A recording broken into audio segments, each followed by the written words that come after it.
Welcome to the deep dive. Today we're going to really rip up the rule book on workplace safety and accountability. We are. We've got a stack of excellent sources, some research papers, and practitioner notes that I think are going to fundamentally change how you view incidents. We're moving way beyond, just human error. That's right.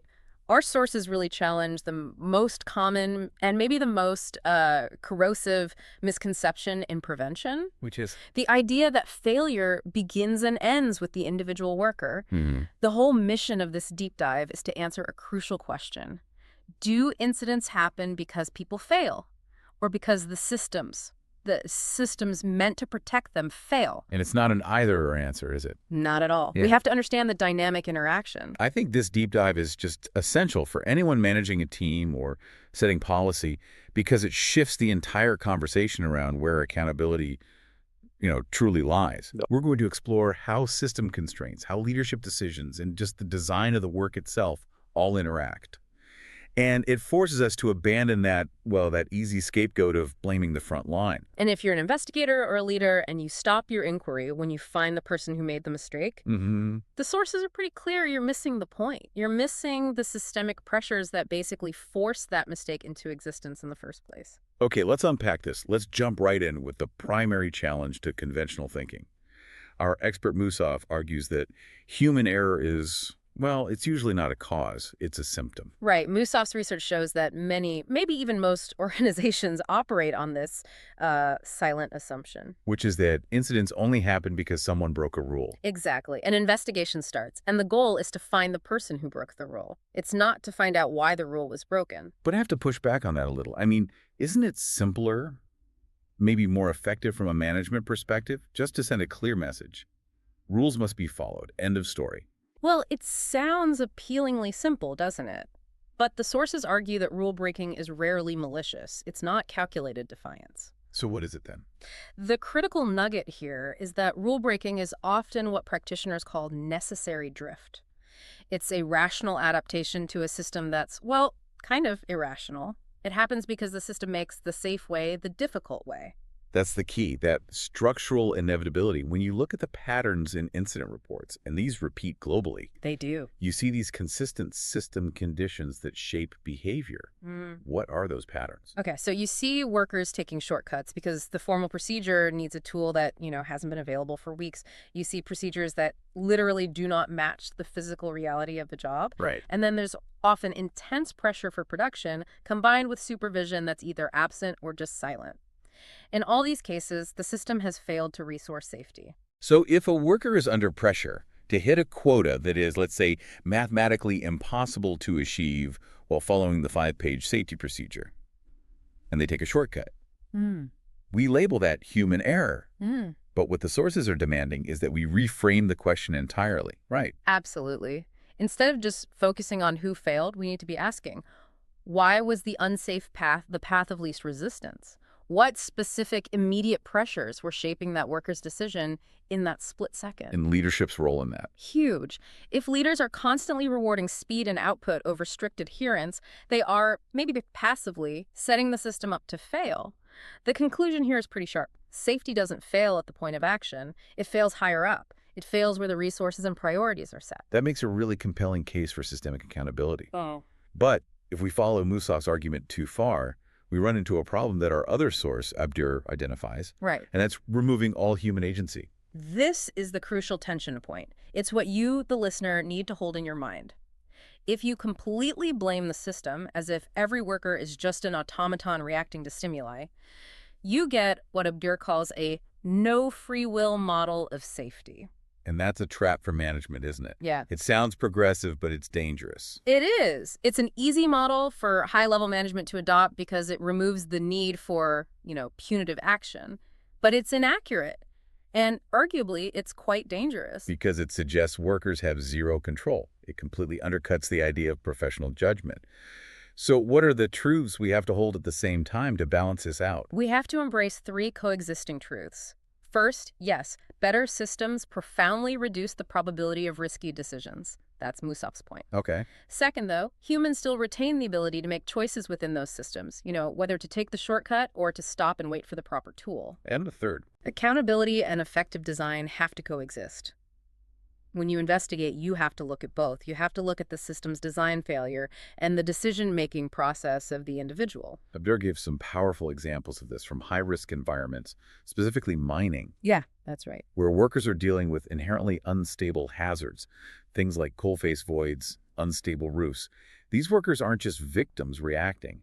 They are professionals navigating calculated risks. And that's where human agency really shines. They make deliberate, calculated decisions based on years of experience. They're constantly adjusting their plan based on what the environment is telling them in that moment. So if we just say, the system made them misjudge the roof stability, You lose everything. You lose the ability to train for it, to anticipate it, and to value that professional judgment that keeps people safe most of the time. I see the danger now. If we adopt the idea that the system made them do it, we lose predictive power for future incidents, and we lose the ability to prevent them in a meaningful way. Exactly. This is why safety is often described as an emergent property. Like a traffic jam. That's a great analogy. No single car decides to create the traffic jam, but the interaction of all the individual decisions creates the systemic property of gridlock. Safety is the same. It emerges from system design plus human judgment. If you ignore either one, the whole thing just collapses. That brings us perfectly to Kumar's insight, which kind of bridges this exact gap between agency and pressure. He talks about the rational decision. Yes, and this is where hindsight bias in investigations is just so destructive. In that moment of decision, the worker acts rationally given the knowledge they have right then and there. Their training, the tools available, the immediate pressures. Exactly, the expectation of output. It's so easy for us, sitting here after the fact, knowing the bad outcome, to point to that decision and label it irrational or reckless. But in that split second, the decision they made was the one that made the most sense to them. They're balancing competing goals like stay safe versus I have to get this job done by 3 p.m. Kumar really emphasizes this. Most systems are fundamentally designed to deliver specific outcomes, production targets, volume, speed. They aren't necessarily designed, first and foremost, to support the humans doing the work. So the system is optimized for output. Right, and the human element is often just a resource to get that output, rather than being the core focus of the design. And that creates immediate conflict and pressure. So if the system is designed with this inherent bias toward output, who is best positioned to identify and actually fix these gaps before they cause an incident? That brings us to supervision and leadership. Yeah. And the sources are unanimous here. It's not senior leadership. They're too far removed. The key fixers, the real leverage point, are the frontline supervisors. They operate at that intersection of system design and reality. They're the eyes and ears. They see exactly where a procedure fails in practice, why a shortcut becomes necessary, and how, bad tools or not enough training forces trade-offs. And if you empower that supervisor to actually identify these gaps, to escalate them with some authority, and to reduce the immediate pressures on their team, that's when you see real systemic improvement. Because trust builds up. Exactly. Workers trust supervisors who can translate their knowledge of what's wrong into actual change. But here we hit the big catch-22, which the panel contributor brings up. Supervisors often do escalate these issues. All the time. They ask for better training, they request new tools, they flag impossible deadlines. And what happens? Middle managers or senior leaders ignore the request. They underinvest in the solution or they just deprioritize the change. And that failure to resource the solution shifts the problem, doesn't it? It moves from being about supervision to being about leadership culture. Let me give you a tangible example from the sources. A supervisor flags that an old hydraulic pump is failing. It's forcing workers to use this difficult manual workaround over and over. They ask for a replacement. And management says, no, it's too expensive. Right, capital expenditure denied. Then later, a worker injures their back doing the manual workaround. And what does management do? They blame the worker for improper lifting technique. That's a perfect, if infuriating, illustration of passive leadership failure, and the supervisor gets caught right in the middle. Completely. Leadership tells them to just manage the risk, while their team sees that management just doesn't care enough to act. And the message that sends is corrosive. It is. The supervisor loses authority, and leadership sends a clear signal. We talk about safety, but we won't actually pay for it. You have to look at how supervisors are reviewed. If their performance reviews are all about output metrics over resolving safety concerns, the culture will always fail. Okay, let's pivot to the practical application of controls, specifically the difference between what's necessary and what the sources call compliance theater. Abdur makes a really crucial distinction here. He argues for some controls that are genuinely onerous. Things that feel inconvenient. Hugely inconvenient. The procedures for confined space entry are a great example. The permits, the gas tests, the buddy systems. It all slows the work down, but they are absolutely vital. Because they prevent fatalities. They make sure everyone goes home. Precisely. And the purpose of these necessary controls has to be crystal clear. The goal is transparency. Explain why it matters, train people properly, have leaders role model it, and actively remove every single obstacle to doing the right thing. But that goal often gets derailed by bureaucracy.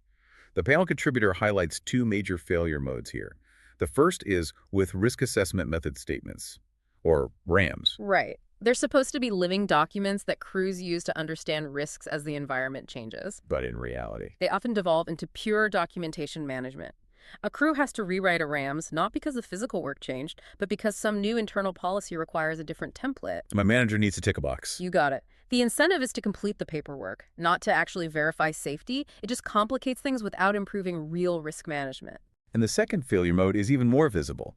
It's how we treat PPE, personal protective equipment. Oh, yeah. PPE is correctly categorized as the last line of defense in the safety hierarchy, but it is routinely treated as the first line, or sometimes the only line. So using hard hats, safety glasses, high Vs, vests everywhere, even when there's no realistic hazard.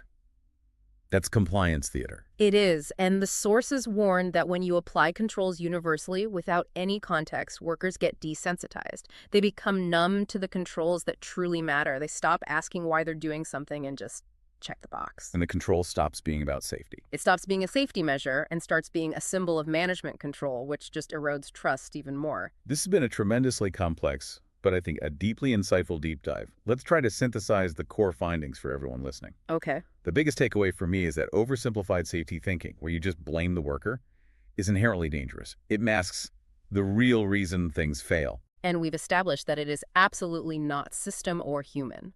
Real-world safety involves this dynamic, messy interaction between design, human choice, leadership expectations, the reality on the ground, and resource allocation. Understanding that tension between agency and structure is really the only way forward.